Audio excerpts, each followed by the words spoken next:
Today, we're going to pull back the curtain and look at the invisible architects of our digital world. I'm talking about the unsung heroes that make everything from your social media feed to your GPS even possible. We're talking about data structures. Seriously, think about it for a second. You click back, and boom, the last web page just appears, like magic.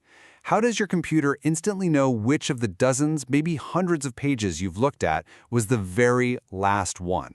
How does it keep all of that history so perfectly organized? I mean, our digital lives are just a whirlwind of information, right? Photos, emails, map routes, friend lists, bank transactions. It's a nonstop chaotic flood of data. Without some kind of system working behind the scenes, it would be a total, unusable mess. Something has to be bringing order to all that chaos. And that something is a data structure. At its very core, it's just a specific way of organizing data so it can be used efficiently. And believe me, that last word is everything.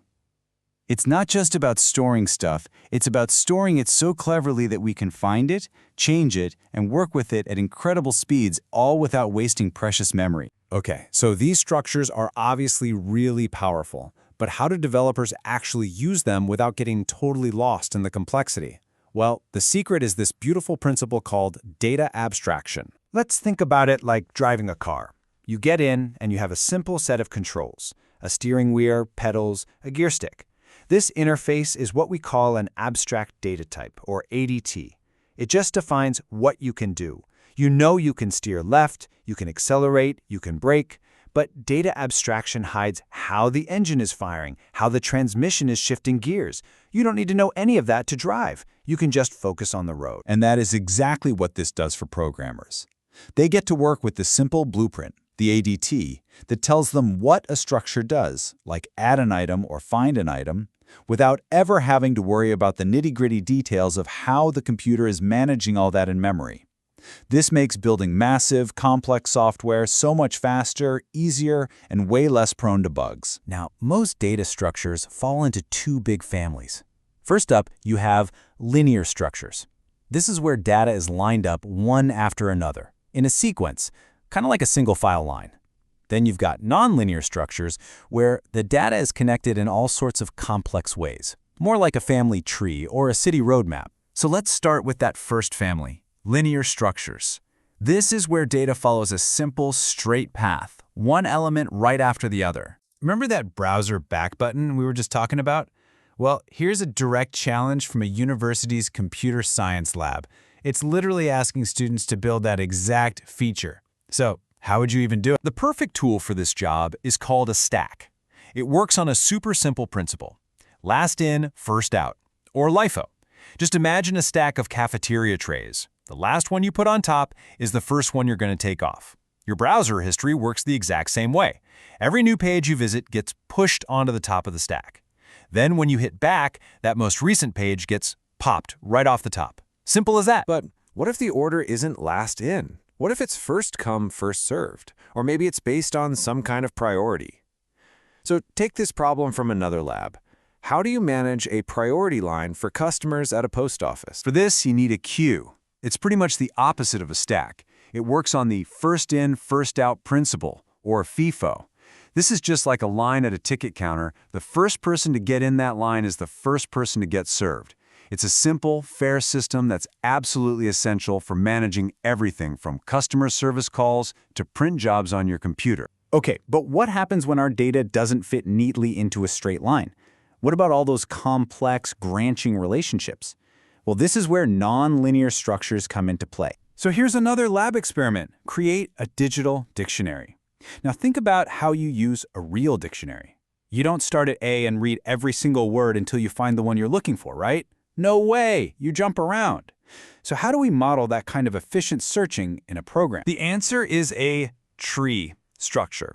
Your computer's file system is the perfect example of this. You have a main drive that branches out into folders, which then branch into more folders and files. For our dictionary problem, a special kind of tree called a binary search tree is a total game changer. It lets the program basically jump through the data, cutting the number of words it has to check in half with every single step. It is an incredibly fast way to search for anything. So trees are great for those top-down hierarchical things. But some relationships are much more like a web. I mean, a file can only be in one folder, but on a social network, you can be friends with tons of people who are also friends with each other. It's this messy, interconnected web, not a simple tree. For this tangled web of connections, we need a graph. A graph sounds complicated, but it's really just a collection of two things: nodes, which are the items themselves, like people or cities, and edges, which are just the connections between them, like a friendship or a road. Google Maps uses a massive graph to find the shortest route from your house to anywhere else. Graphs are absolutely perfect for solving these shortest path type problems, which is a classic task in computer science. So, we have stacks, queues, trees, and graphs. This whole toolbox of options. But that brings up a really critical question. Why is it so important for a developer to pick the right one for the job? Does it really matter? Oh yeah, it matters. The answer boils down to something called performance analysis, and specifically, time and space complexity. Now, in plain English, that just means how fast is this program going to run and how much memory is it going to eat up? And making the wrong choice here can absolutely cripple an application. And I'm not talking about small improvements. For a really large set of data, choosing the right structure, like that super fast binary search tree instead of just a simple list, can make an operation over 1,000,000 times faster. That is literally the difference between an app that feels like magic and one that is just broken and unusable. So when you step back and look at the big picture, you start to see how all these pieces form an invisible architecture that basically powers our daily lives. They really are the unseen foundation of all modern technology. From that simple back button on your browser to the most complex social networks, data structures provide these elegant, efficient systems that turn a total flood of raw, chaotic information into the organized, responsive digital world that we use every single day. And this field is always evolving. As our world generates just unimaginable amounts of data every second of every day, it creates these new, massive challenges that demand brand new solutions. And that leaves us with one final exciting question. What new, even more clever ways of organizing information will we need to invent to manage the future?